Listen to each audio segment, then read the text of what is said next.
Support comes from St. Louis Public Library Foundation, helping the library serve children and their families with programs and services needed to become lifelong readers. More information about the foundation is at slpl.org.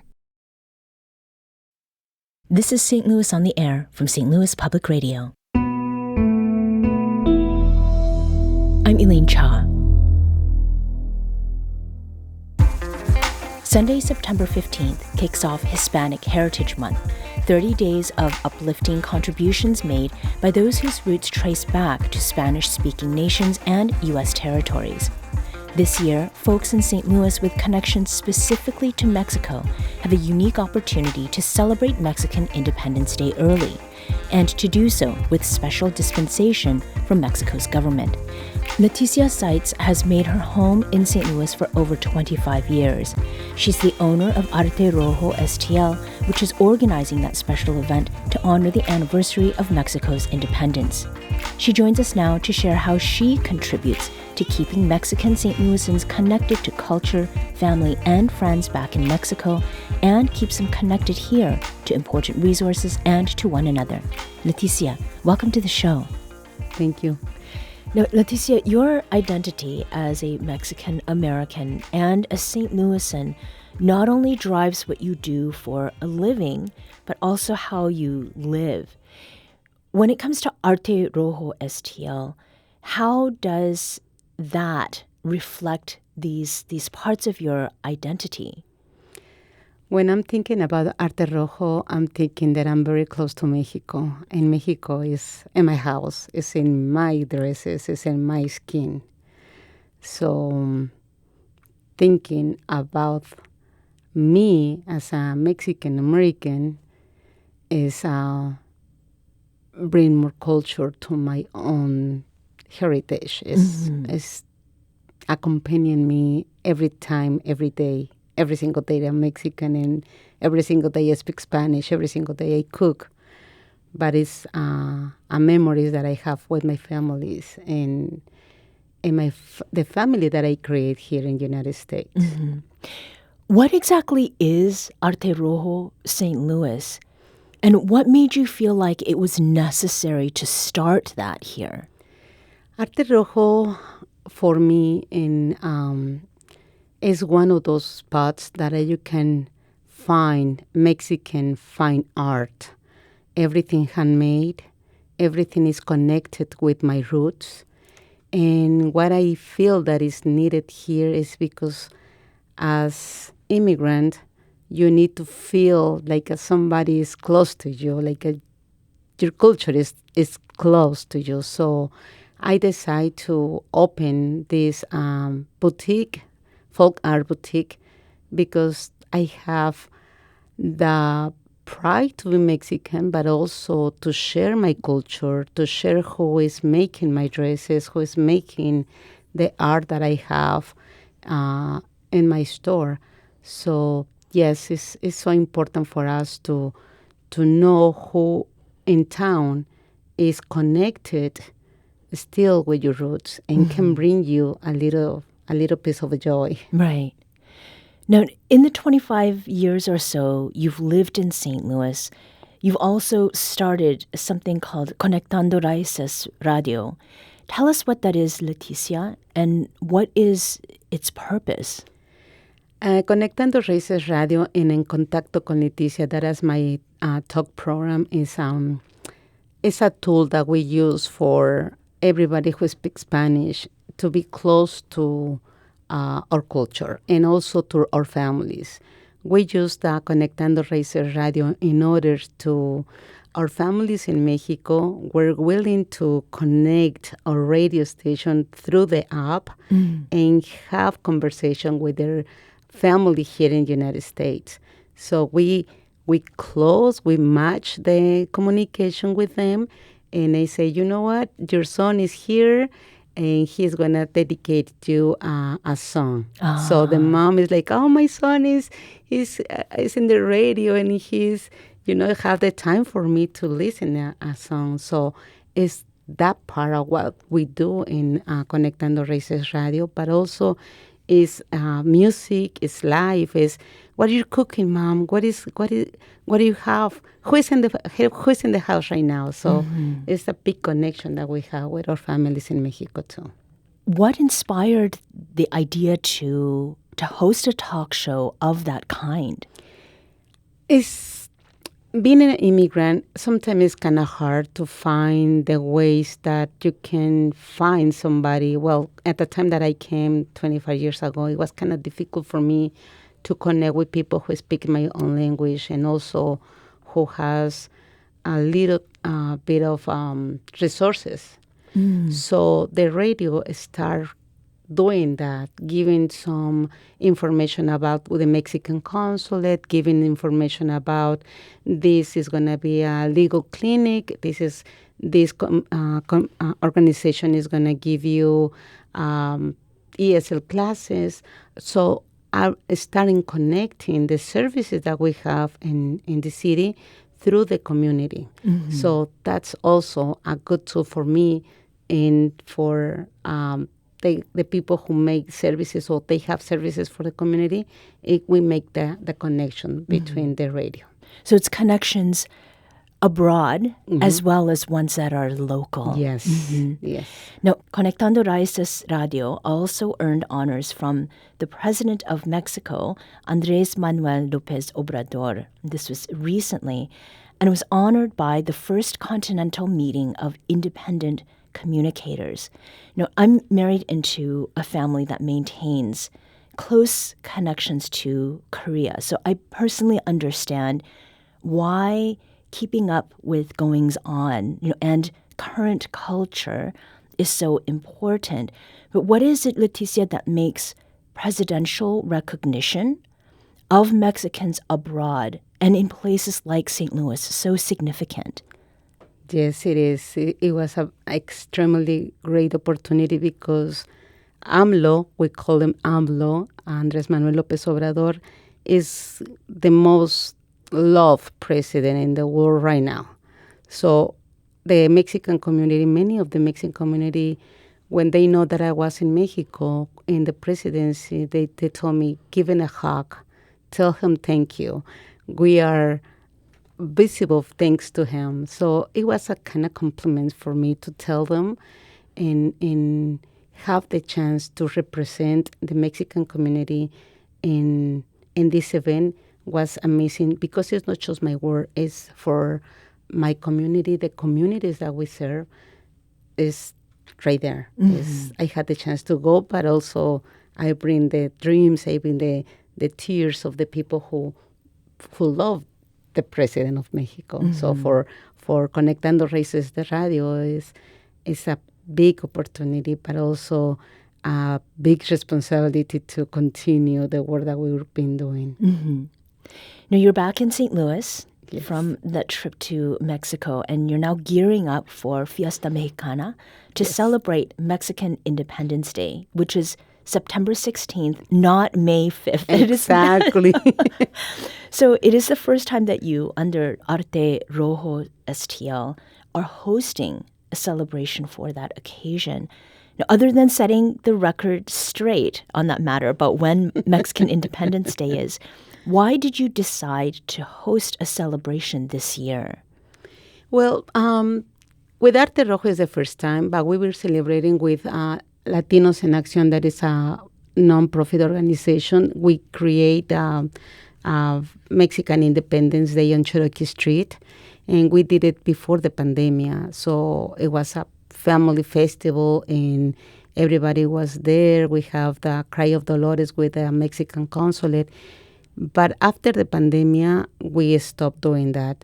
Now, this year is the first time that we are going to do Fiesta Mexicana, that is a dinner or gala dinner in this type of event.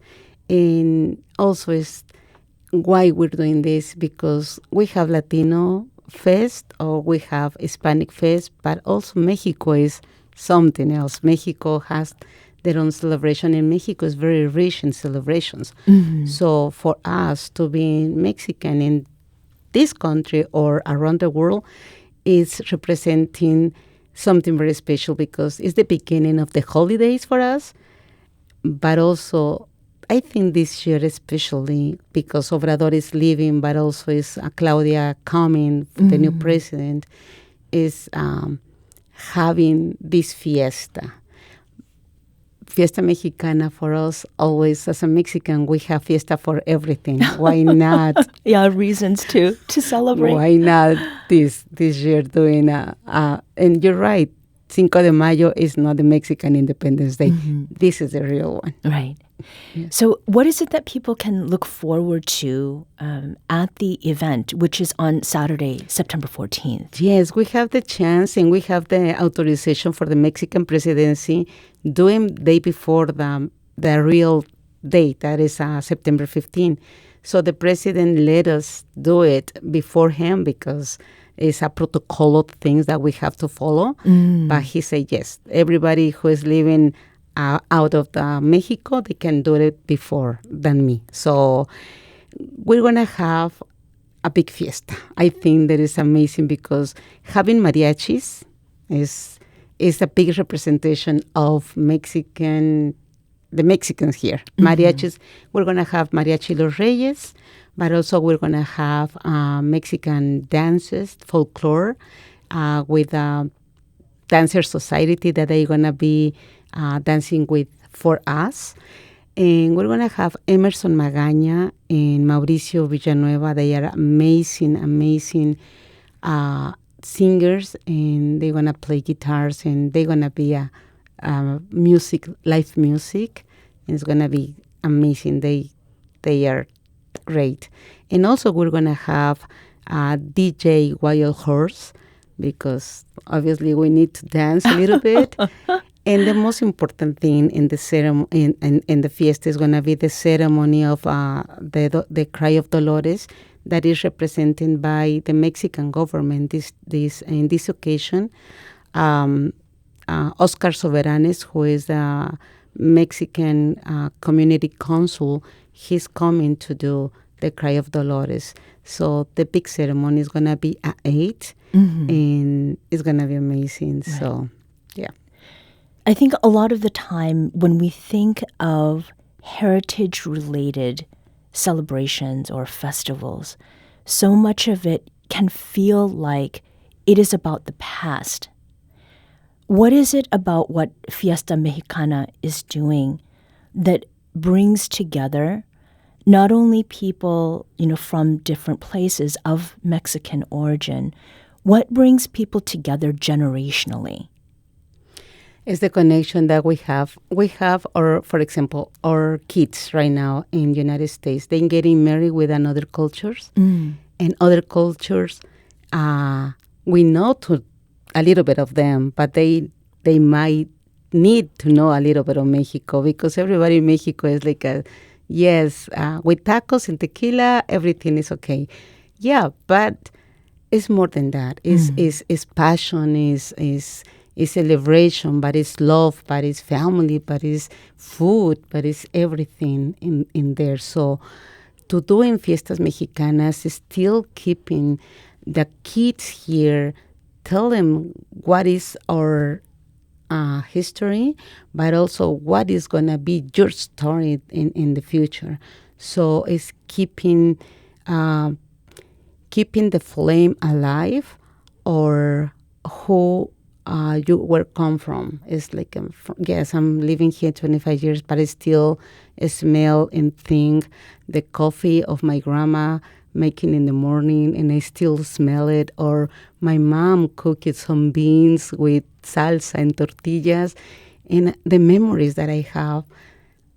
Even the years can pass, and I'm still having the same reaction every time that I smell a coffee or something like that. It's like, oh, my grandma is here. Right, right. So this is the continuation for us, and our responsibility to teach the new generation what Mexicans really are, with our heritage and with our past. So I think we need to keep going to share our culture. Yeah.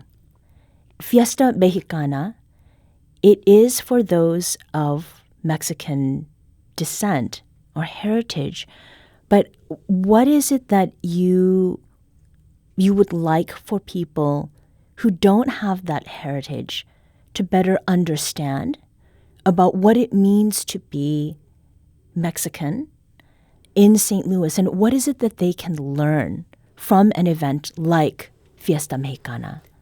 Fiesta Mexicana is going to be the spot for everybody who wants to live that experience. For example, we have schools who are teachers, who are ESL teachers or Spanish teachers who might need be deeply involved with what is the Mexican community for real. And I think having Fiesta Mexicana is the opportunity to know more about the Mexican community, but also how we can connect in order to ask, because you can ask everything to us. You can ask everything from, in my case, you can ask me why I'm here or where I come from, and I can tell you, because always we have questions about Mexico, and you see the news, listen to the radio, for example, and you might have some questions. Why not to have the chance to go to Fiestas Mexicana and see who can connect you and who can answer the questions that you have. Mm-hmm. You're wearing a beautiful traditional dress with embroidery. It is black, and then around the chest area and the neckline, there's embroidery in blue and green, a lighter color blue. What outfit will you be wearing at the Fiesta Mexicana? That's a big surprise. Okay. But I have it already. It's going to be obviously all the clothes that Arte Rojo has is handmade. It's sometimes years doing a dress like this, or 3 months. Depends who is making it and what area are you asking for them to do it. And Arte Rojo has the chance. If you want something unique, we can make it for you. Nobody else is going to have it, for sure. Mm-hmm. This dress, nobody have it in San Luis. So this is the guarantee of Arte Rojo, that nobody is going to have the same thing that you. So yes, I have my outfit already, and you need to go to the Fiesta Mexicana to see what I'm going to put. Okay.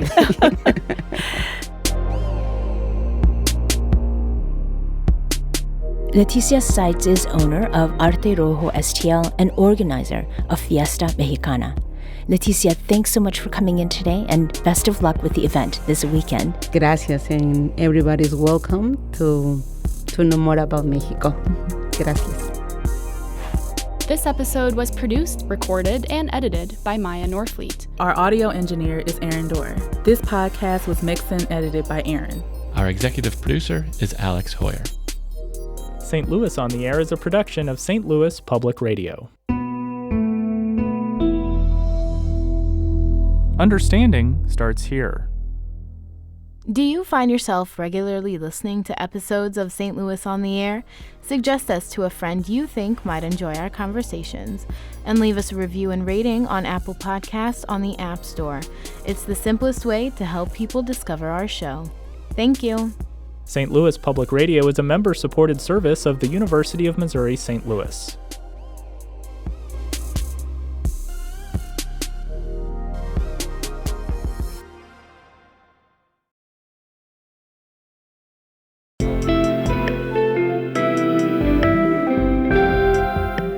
The Gateway brings you the day's news each weekday from around the St. Louis region and the state capitals in Jefferson City. Our schools are accredited.